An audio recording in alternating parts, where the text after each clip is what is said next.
Banyak orang menyesal karena menjalani hidup sesuai dengan ekspektasi sosial atau keluarga, bukan mengikuti passion dan keinginan mereka sendiri. Membantu pertumbuhan spiritualitas Kang Abu yang gitu apa? Yang Ya, Al-Quran. Al-Quran. Alasannya? Keterkaitan antar ayat-ayatnya itu menghidupkan, Mas. Aku bisa menemukan tarian-tarian keindahan dari literasi, dari kesadaran, dari pembicaraan-pembicaraan yang, karena aku kan belajar ayat bil ayatnya, Mas. Jadi ya maksudnya ini kalau kita kan ada beberapa ya, cuman aku tuh amazed dengan konteks Al-Quran yang bisa menari-nari dalam konteks mendapatkan jawaban-jawaban yang esensial gitu, Mas. Setelah saya mempelajari Quran pada level yang si ayat bil ayat ini gitu. Sehingga kalau Mas Hendra tanya, ya satu yang sangat memengaruhi apa yang saya sekarang bisa pelajari adalah salah satunya adalah Al-Quran itu gitu. Ketika seseorang mengucapkan ujaran kebencian, itu akan terlahir dari luka yang ada di dalam dirinya.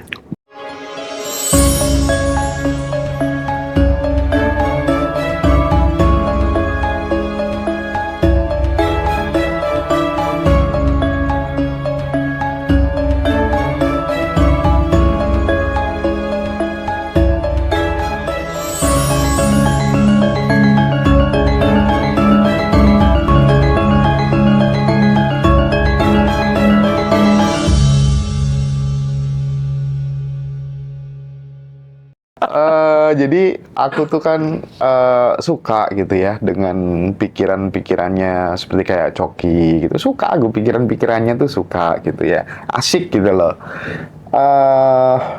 Beliau kan mendeklar diri sebagai dulu kan agnostik. Sekarang naik level jadi ateis. Gitu ya. Nggak tahu nanti jadi antiteis atau apa gitu. Nggak tahu ya. Tetapi banyak yang kemudian mengatakan bahwa agnostik atau ateis itu sebenarnya orang yang sedang menikmati fase kebingungannya gitu. Sementara dalam perspektif mereka yang ateis, justru agama ini adalah tuntunan bagi mereka yang masih bingung gitu. Ibaratnya belum bisa naik sepeda roda 2, butuh bantuan roda 2 lagi samping kanan kiri gitu. Nah, aku pengen denger dari perspektif Kang Abu tentang hal ini gimana, Kang? Ya, saya jadi ingat Kang Dadang di MAI ya. Oh, dia teriak, "Demi Allah saya ateis." Ya? Kang Dadang ya. Rambutnya panjang. Demi Allah saya ateis. Demi Allah saya ateis. Bagus tuh. Ayo, benar. Ya, jadi inget aku ya bener-bener. Oke, Mas Hendra, aku nggak tahu kenapa ya, aku udah nyiapin sesuatu nih sebelum Mas Hendra ngomong. Jadi memang kepesulapannya masih ada ya. Mentalismenya masih ada gitu. Mas Hendra, dari tadi itu aku ngebuka satu tulisan aku. Nggak tahu kenapa aku pengen ngebuka ini dan kayaknya bakal ada sesuatu deh malam ini gitu. Makanya aku udah siapin. Iya. Nah, aku sebelum menjawab itu aku mau baca ini dulu ya. Oke. Gini Mas Hendra, aku menemukan satu buku yang sangat menarik. Judul bukunya adalah The Top 5 Regrets of the Dying, atau artinya adalah hal-hal yang sangat regret itu penyesalan lah. Hal-hal yang sangat disesali ketika orang mau mati, Mas Hendra. Ya, ini ditulis oleh Bronnie Ware. Dia adalah seorang paliatif yang merawat pasien menjelang akhir hidup mereka. Jadi dia adalah perawat yang pokoknya urusannya ngurusin orang yang udah mau mati aja. Terus dia tanya, Mas, Mbak, misalnya, ini di Australia sih, Mas, Mbak, ini kan mau mati nih gitu ya. Kira-kira apa penyesalan selama ini gitu? Ini Mas Hendra, nanti aku mau ngirim bintang tamu buat ngaji Roso. Siap. Ada orang yang mencoba bunuh diri 16 kali nggak mati-mati. Itu harus diwawancara sama Mas Hendra. Oke. Dengan itu keren. senang hati, kan. Ya, nanti abis ini aku kasih tahu. Anyway, 5 penyesalan terbesar menjelang kematian, Mas Hendra. Aku ngomong dari nomor 5 dulu. Nomor 5. Saya berharap saya mengizinkan diri saya untuk bahagia. Jadi orang yang menyesal mau mati, salah satunya adalah banyak orang menyadari bahwa kebahagiaan adalah pilihan, tetapi mereka terlalu takut untuk keluar dari zona nyaman atau terlalu peduli dengan apa yang orang lain pikirkan. Terlalu peduli dengan apa orang lain pikirkan gitu. Jadi jangan-jangan kita tidak menghidupi hidup kita, tapi kita menghidupi pikiran orang lain. Itu nomor 5, Mas. Saya berharap saya tetap berhubungan dengan teman-teman saya. Saat menjelang akhir hidup, banyak orang yang menyadari pentingnya hubungan sosial. Mereka kehilangan banyak saudara, banyak orang terdekat karena kenapa? Terlalu sibuk. Bahkan ini saya kaitkan sama satu penelitian terpanjang dalam sejarah Harvard, Mas. Penelitian terpanjang sejarah Harvard adalah yang membuat bahagia adalah relationship ternyata. Mau nggak mau, suka nggak suka. Itu nanti bisa dicek. Yang ketiga, saya berharap saya memiliki keberanian untuk mengungkapkan perasaan saya. Jadi banyak orang yang mati dan dia sangat menyesal. Aduh, tahu gitu dulu saya banyak ngomongin perasaan saya yang terpendam gitu.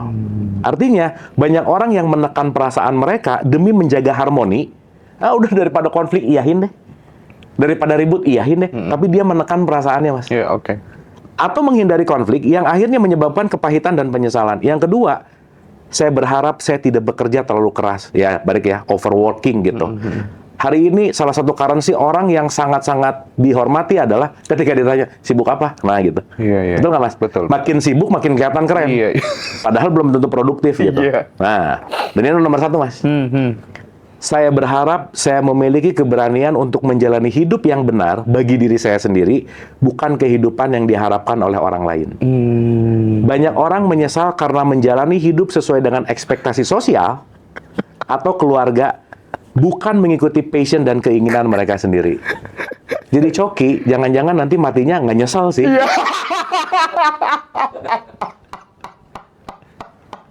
Udah gitu aja jawabannya, Mas. Ketemu ya.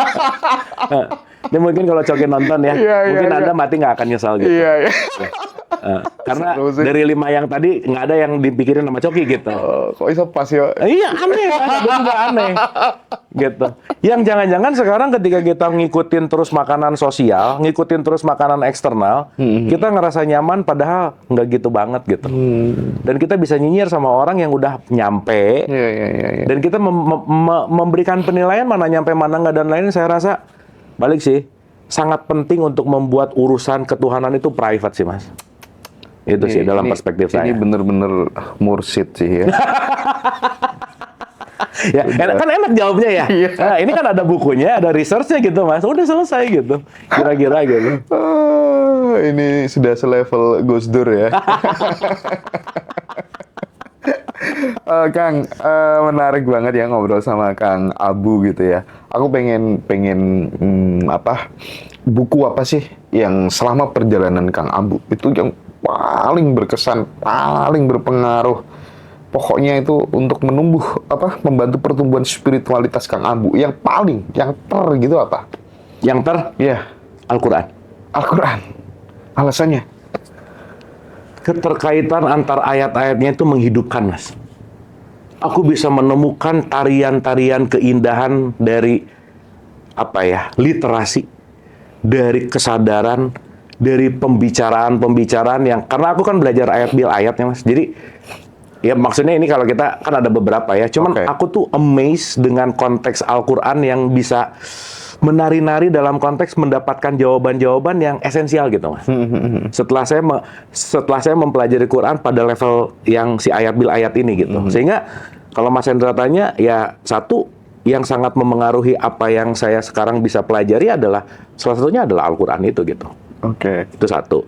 Meskipun mungkin kalau kita bicara bukunya Joe Dispenza lah, bukunya Bruce Lipton lah, bukunya Greg Braden gitu misalnya, bukunya David Hawkins, atau bahkan Cakra Manggilingan dari filsafat Jawa lah, itu saya rasa juga mengayakkan sih, Mas. Jadi saya sangat terkesan dengan, ya balik lagi ya, satu kalau ngomongin top of the top adalah satu prinsipal yang buat saya indah dalam hidup itu adalah salah satunya adalah Al-Quran sih.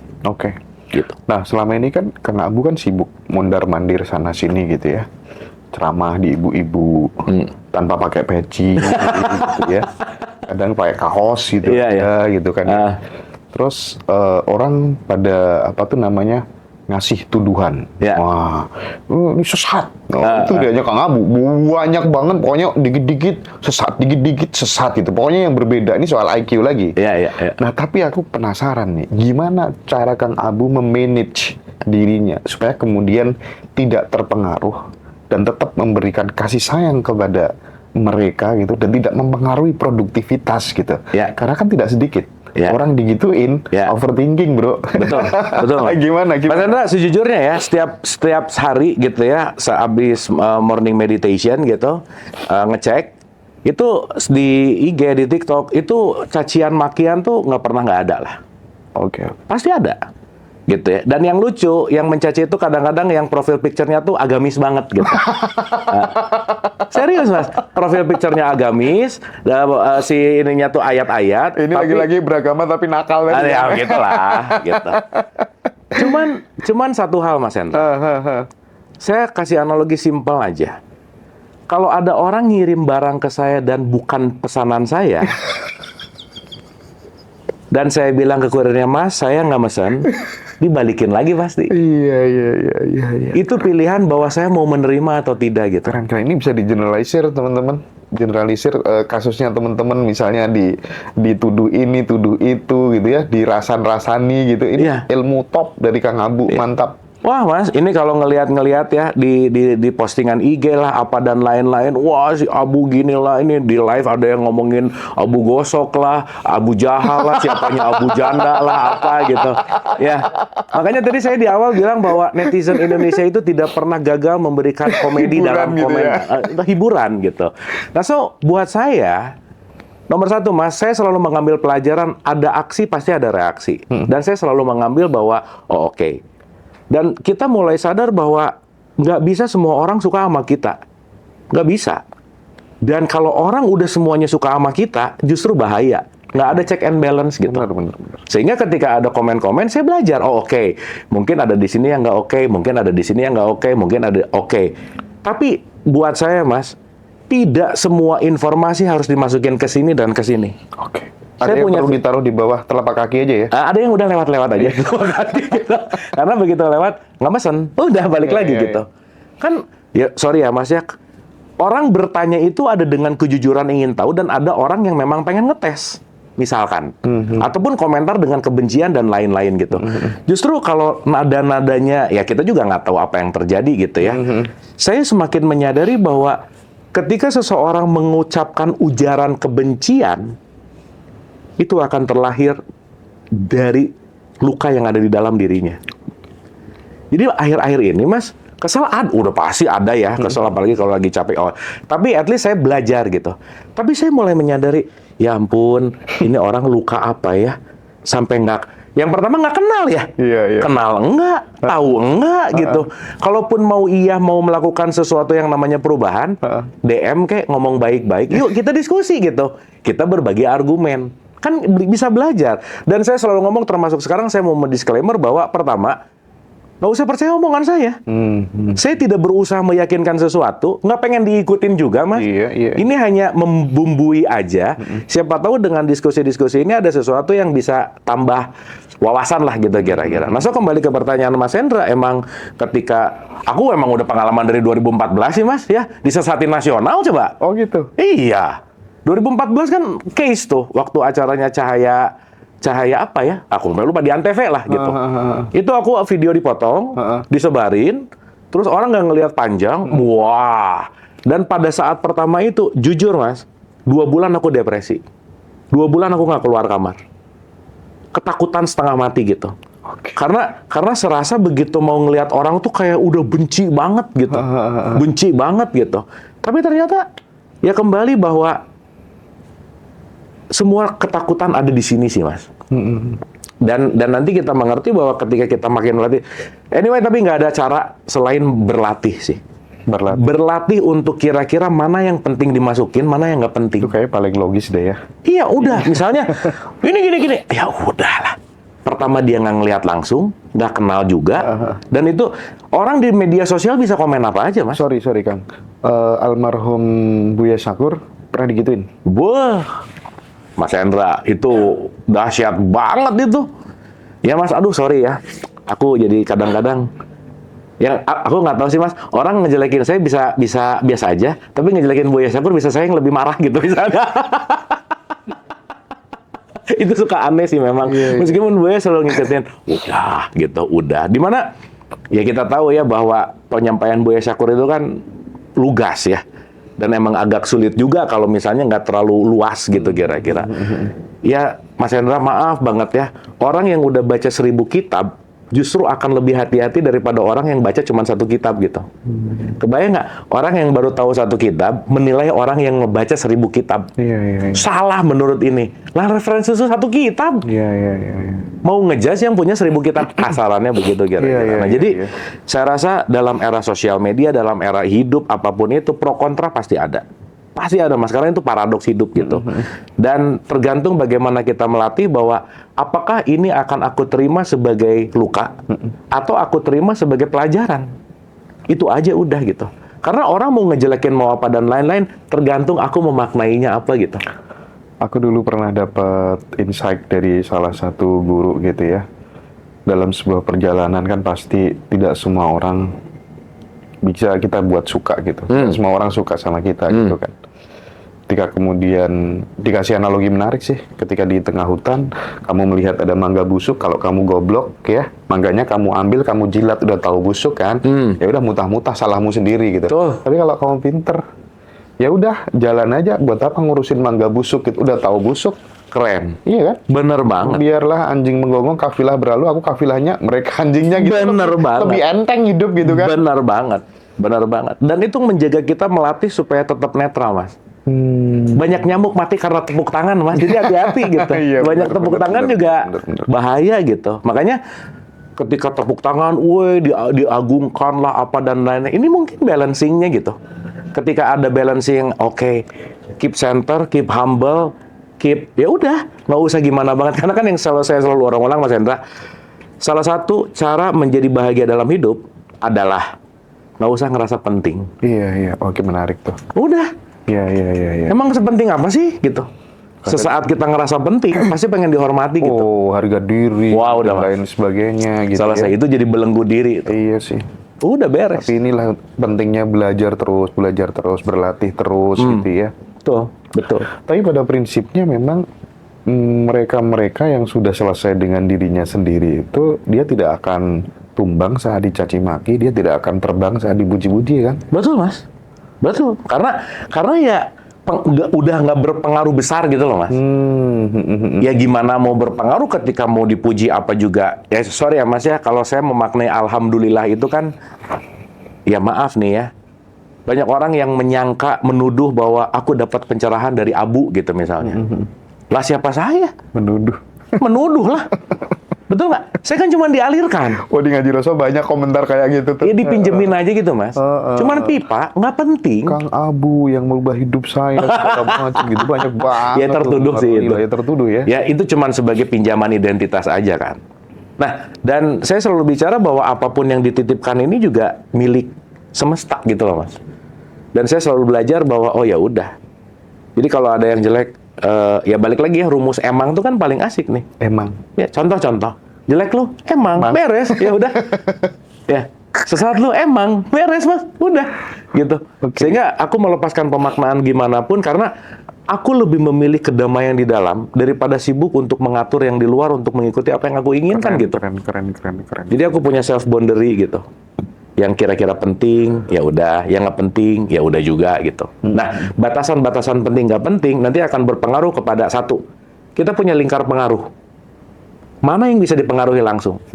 Yang kedua, kita punya lingkar perhatian. Kita cuma bisa merhatiin, tapi nggak bisa ngapa-ngapain. Oke. Yang ketiga, kita punya lingkar peduli. Bisa peduli, bisa perhatian, tapi nggak bisa ngapa-ngapain. Jadi saya lebih belajar bahwa apa yang bisa saya lakukan pengaruhi langsung, itu yang diprioritaskan gitu. Oke. Gitu aja, Mas. Iya.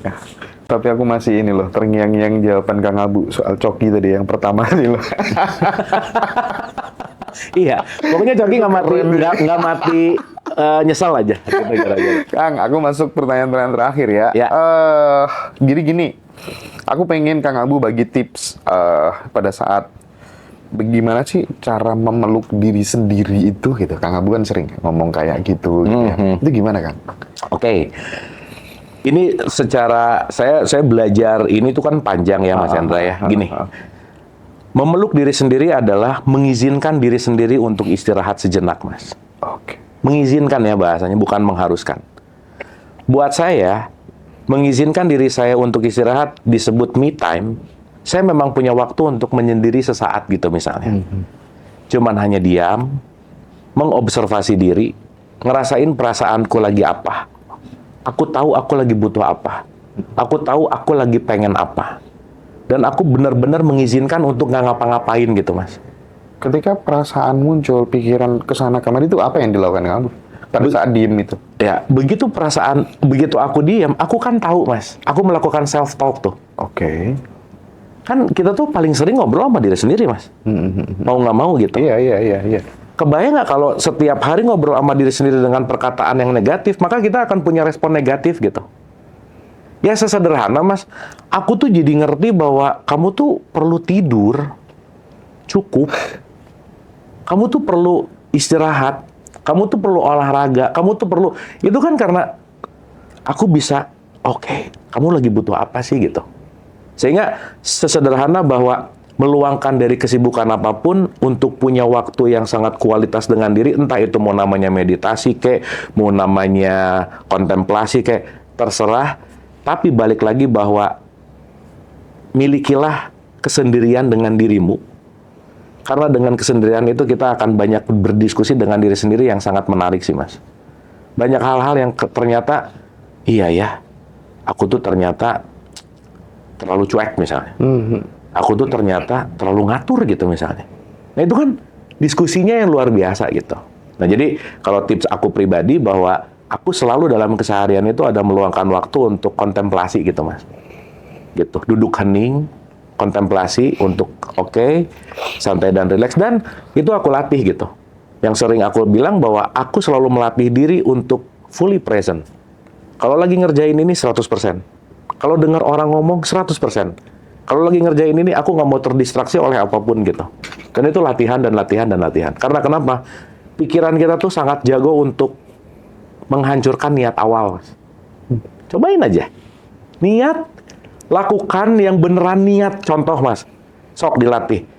Dalam 10-15 menit ke depan, nggak mau pegang handphone, nggak mau lihat WhatsApp, nggak mau lihat apa, aku mau diam.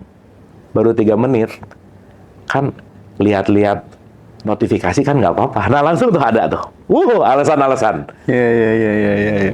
Udahlah, 5 menit juga cukup. Niat awalnya 15 menit loh. 5 menit kita udah bisa kalah sama ini gitu. Nah, jadi kalau kita bicara dalam konteks ini, sesederhana latihan, tuntaskan niat dasar aja. Kalau niatnya udah gitu, belajar untuk menuntaskan niat gitu, tanpa terdistraksi oleh apapun. Oke. Terus kalau orang-orang dalam perspektif umum kan mengatakan bahwa kamu harus jadi orang baik gitu ya. Kang Abu pernah kalau nggak salah mengeluarkan statement, jangan jadi orang baik gitu. Ya. Itu kalau dielaborasi, kalau dibor lebih dalam tuh maknanya apa sih? Orang baik itu rata-rata ingin terlihat baik dan tercipta sebuah image bahwa ya aku dalam tanda petik ya selalu mengiyahkan apa yang diinginkan oleh eksternal gitu. Yang tadi tuh itu yang sering disebut people pleaser. Iya. Kan baik sekarang tuh adalah kamu baik ya, nurut. Jadi nggak nurut nggak disebut baik, Mas. Tapi itu mengena banget loh tadi tuh. Aduh, Mas, sorry banget ya. Ketika orang sulit berbicara tidak, dia nggak pernah dengerin perasaannya. Salah satu orang yang nyesal mati karena kenapa? Dia mengiyahkan semua orang lain, padahal perasaannya nolak. Berarti dia tidak menghidupi dirinya gitu. Makanya level jahat, level baik, level sadar. Kalau orang sadar, Mas gini ya, kita balik lagi ke Quran. Quran itu bicara bahwa jadilah orang yang berbuat baik. Bukan jadi orang yang baik.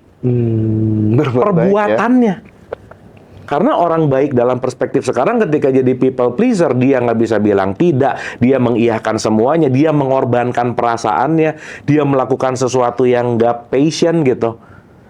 Demi kebaikan-kebaikan, dianggap baik, diterima di society gitu. Misal juga matinya tadi gitu.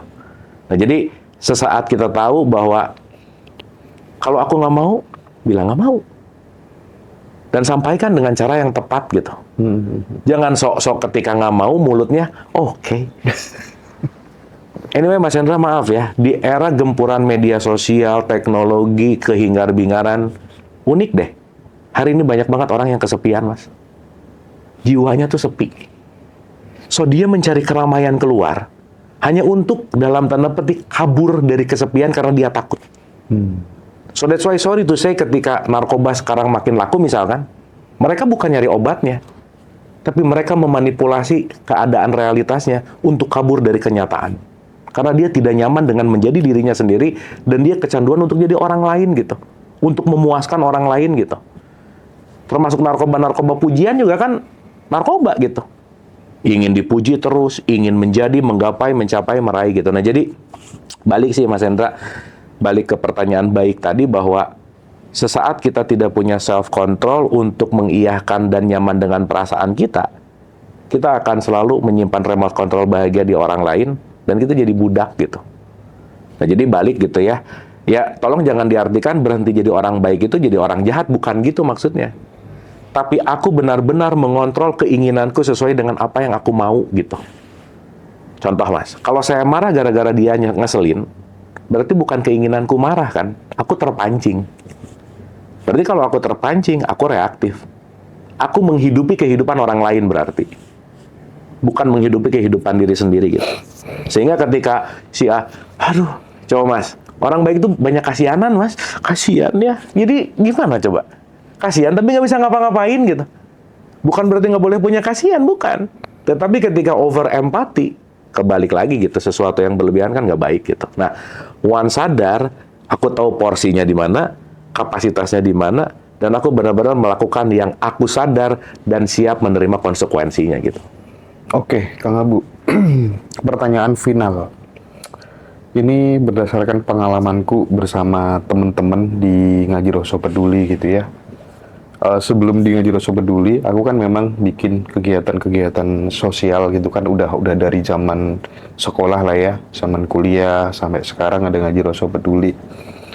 Awalnya ya kita itu mencari orang-orang di kampung-kampung itu yang satu nggak punya pekerjaan, nggak punya suami, dan banyak yang lumpuh gitu kan. Kita ngasih bantuannya nggak banyak, satu orang kadang 150.000, 200.000, 250.000 gitu. Dan seiring bertumbuhnya Ngaji Rasa gitu Kang Abu, aku tuh akhir-akhir ini sampai menolak. Jadi ketika ada orang mau ngasih bantuan dalam jumlah besar, itu aku tuh sampai nolak itu banyak gitu. Nolak itu banyak karena yang dibutuhkan nggak sampai segitunya gitu. Dan banyak orang pada hubungin saya untuk minta tolong segala macam. Tapi bukan soal itunya Kang Abu. Kita sering menjumpai orang tidur dalam kondisi tempat yang tidak layak. Ketika malam kita bangunkan, kan sering ngasih uangnya malam biar gak ketahuan tetangga-tetangganya gitu kan. Itu nafasnya sambil, saya nggak makan 2 hari, nggak makan 1 hari itu banyak banget gitu. Aku pengen ada ada solusi gitu dari Kang Abu gitu. Mudah-mudahan dengan solusi ini didengerin banyak orang, khususnya adik-adik kita, remaja-remaja, sehingga ketika tubuh dewasa nanti tidak mengalami problematika dalam konteks finansial, sehingga bisa hidup dengan layak, punya tempat tinggal layak gitu. Dosa-dosa apa sih yang menyebabkan orang itu bisa menjadi miskin secara permanen gitu. Aku pengen Kang Abu memberikan pandangannya terkait dengan hal ini. Ya oke, Mas, thank you Mas. Ini jadi mengingatkan dan saya sangat salut gitu ya Mas Hendra jadi punya kegiatan dan itu suatu hal yang sangat bermanfaat gitu. Saya punya pengalaman juga, saya pernah bikin komunitas namanya Berbagi Nasi Mas Hendra. Nah, yang menarik gini Mas. Memang ya, kenapa sih kalau kita bicara dalam konteks beramal soleh, amal itu action, soleh itu proper. Amal soleh itu kan bukan masalah apa yang kita berikan, tetapi proper atau tidak, tepat guna atau tidak. Contoh, kalau orang jatuh ke sumur, mau nolong, bukan ngasih 500.000 dong, tapi ngasih tali gitu. Nah memang sekarang kalau kita bicara dalam konteks short term dalam menolong adalah dalam konteks survivalnya adalah makan minum Mas Hendra. Oke. Yes. Tetapi kalau perutnya terisi, ininya nggak keisi Mas. Ininya diisi terus, ininya nggak keisi. Iya. Kasaran kata kisah ngasih umpan tapi nggak disediain ya kail untuk bisa nanti mancing berikutnya. Setuju. Ya ini akan menjadi sesuatu hal yang nggak pernah selesai gitu. So itulah kenapa kita penting membuat sebuah kegiatan itu yang sangat long term period gitu. Gini Mas, aku pengalaman. Aku bikin Berbagi Nasi ngasih makan gitu ya. Kita pernah punya kegiatan itu lama sekali dan itu ada di ratusan kota di Indonesia gitu. Tetapi setelah berjalan ketika kita ngasih,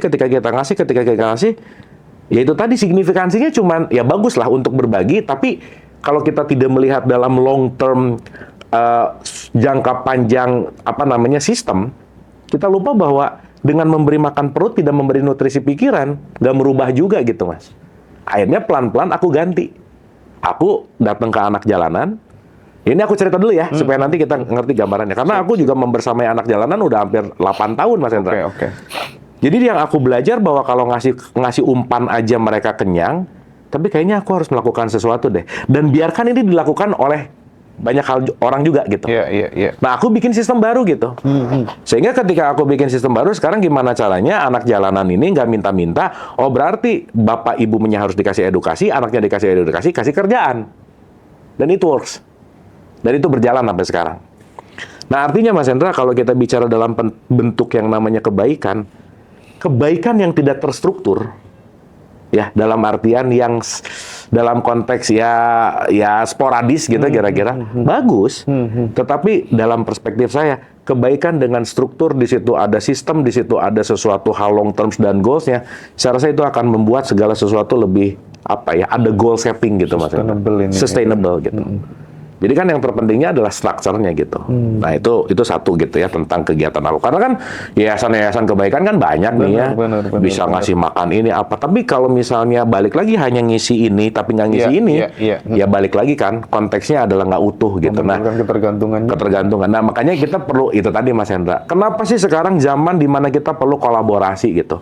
Yang ngurus perut sok, yang ngurus otaknya sok, yang ngurus kailnya sok gitu. Ya kita kolaborasi gitu. Oke. Nah makanya dari berbagi nasi, saya bikin anak jalanan, bikin dialog positif. Itu kan sebetulnya eskalasi dari saya hanya berpikir ngisi lapar, tapi juga harus ngisi knowledge gitu. Oke. Makanya dialog positif itu kan ngisi knowledge gitu Mas. Dimana yang laparnya udah ada yang ngurus, anak jalanan udah ada yang jadi sistem, aku sekarang di sini gitu kira-kira. Nah ngaji Rasul kan termasuk gitu ya. Ini kan mau nggak mau suka nggak suka kan membantu untuk memberikan nutrisi pikiran gitu Mas. Nah kembali sih Mas Hendra, kalau bicara bahwa kenapa ada orang yang sengsara, menderita apa dan lain-lain, kembali kepada pilihan ya.